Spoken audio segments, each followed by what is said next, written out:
If you've ever made a New Year's resolution and watched it quietly fade away by February, this is for you. I want you to know something right away. It didn't happen because you lacked discipline. It didn't happen because you didn't really want it badly enough. It didn't happen because you weren't committed enough. It happened because resolutions ask you to try harder. That's all they do. Resolutions ask you to try harder. But what actually moves things is when you decide who you are. Take that in for a moment. The thing that creates change in your life is deciding who you are. And those are very different things. So if you're listening to this podcast thinking that it's going to be all about goal setting, or please don't let this be all about goal setting, you're in the right place. Okay, take a breath. This is not a new year, new you conversation. This is a same you, but finally deciding conversation. So give yourself a breath as we step into this new year together. Happy New Year, my friends. Happy 2026. I want to be very clear about something. We are not negotiating with old patterns anymore. Take that in. We are not negotiating with old patterns anymore. Not because they were bad, not because you failed, but because their role is complete. Let's talk about resolutions for a moment. Most resolutions sound like, I want to be more consistent. I'm going to work with my confidence. This year, I'm really going to focus on XYZ, right? Notice the language. It's try, focus on, work on. That language keeps the old identity in charge. It says, I'm still the person. It says, I'm still the same person. I'm just trying and hoping that my behavior changes. But your subconscious mind does not change through hope. I mean, if you've been struggling, if you've been pushing, if you've been trying to think your way into a new way of being, into a new goal, you've probably woken up many times on a Monday thinking, this is going to be my week. This is going to be the week that everything changes, right? But the subconscious mind does not respond to hope. And that's not a dig. It's not a judgment. It's an acknowledgement that I know you've been there. We've all had those moments where we try to just shift into something new without changing the root of it. Your subconscious mind does not change through hope. It does not respond to pressure. It responds to identity and safety. Identity and safety. So if the identity hasn't shifted, then the system eventually defaults back to what it knows best. And remember, we're going to start this year knowing what we already know, what we talk about all the time, is that the subconscious mind doesn't care about your happiness. It doesn't care about your goals. It cares about your safety.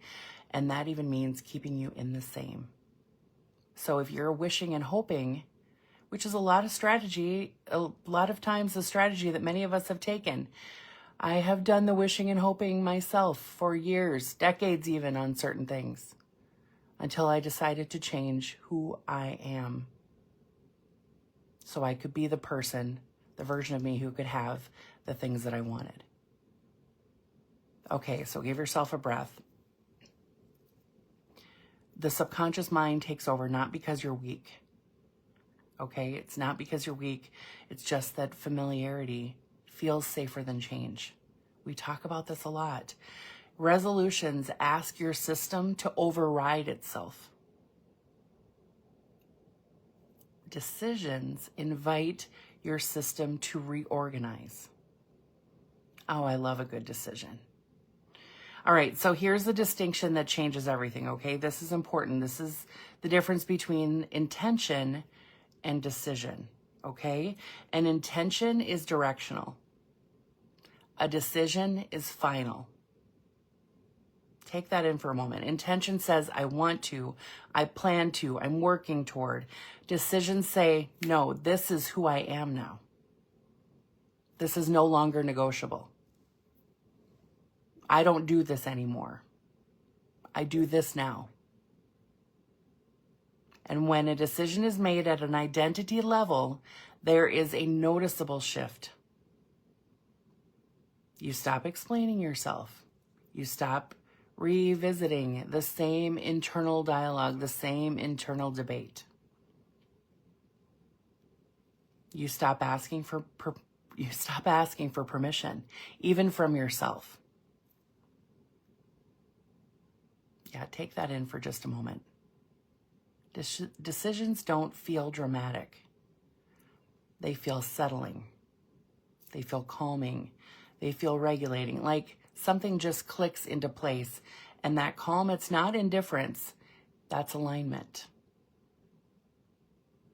Sometimes when you grow up as a super high achieving person and you're always pushing, always pushing, always pushing, not pushing feels like complacency.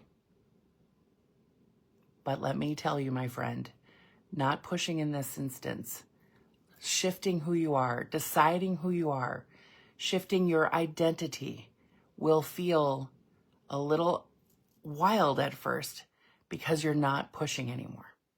You have just decided, this is who I am now, this is my way of being, this is what I do, this is who I am, and everything starts to click in place.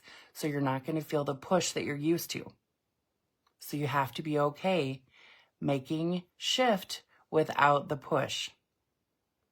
Your subconscious mind is going to love this, by the way. Okay, I want you to hear this very, very clearly, okay? You do not rise to the level of your goals. You fall back to the level of your identity. I'm going to say that again. You do not rise to the level of your goals. You fall back to the level of your identity. So if the identity underneath everything still believes I have to carry everything, I have to push really hard, I need more time to be ready, I don't trust myself, then no resolution is going to stick. I know it sounds kind of harsh, right? But when your identity shifts, behavior follows without force. This is why many people say, oh, I don't know why it just got easier. Or I just started doing these things and it felt right. It didn't get easier. The identity shifted. The internal argument ended. Okay, take that in for a moment. Remember, no judgment here. We're not judging ourselves. We are collecting data. We are taking it all in. So let's pause for a moment, okay? If you can, place a hand on your body, just wherever it feels grounded. And I want you to finish this sentence for yourself quietly or out loud. This year, I am no longer negotiating with fill in the blank. Don't overthink it. Let the first honest answer come through. And notice your body's response. Really get connected to what your body responded, how your body responded. Did something soften? Did something tighten? Did you feel some kind of relief? Did you feel resistance? Did you feel some clarity? That response matters more than your words. It's your system already telling you what's ready to be decided. Your body is sending you messages and giving you clues, giving you data all the time. You have to listen to her. So here's what I want to offer you as we begin this year. You are not behind. You are not late. You are not broken. You are gathering information. You're gathering information. You're already whole, perfect, and complete. And now you're gathering information through experience.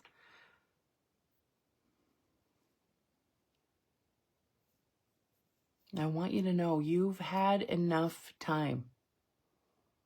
You've had enough experience. You've had enough self-awareness. You've had enough wisdom.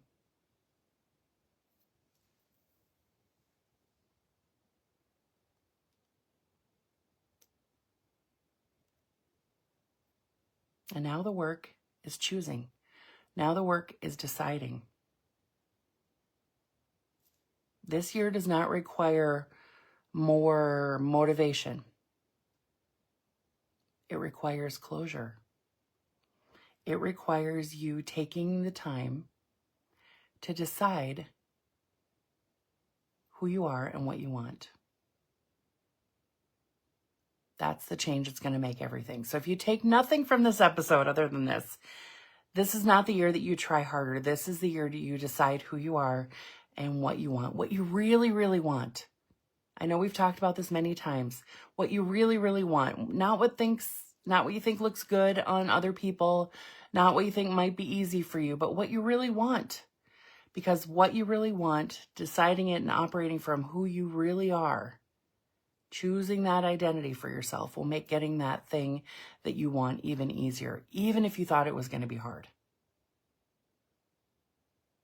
Something will click into place and it will be easier, more aligned, simpler than you thought.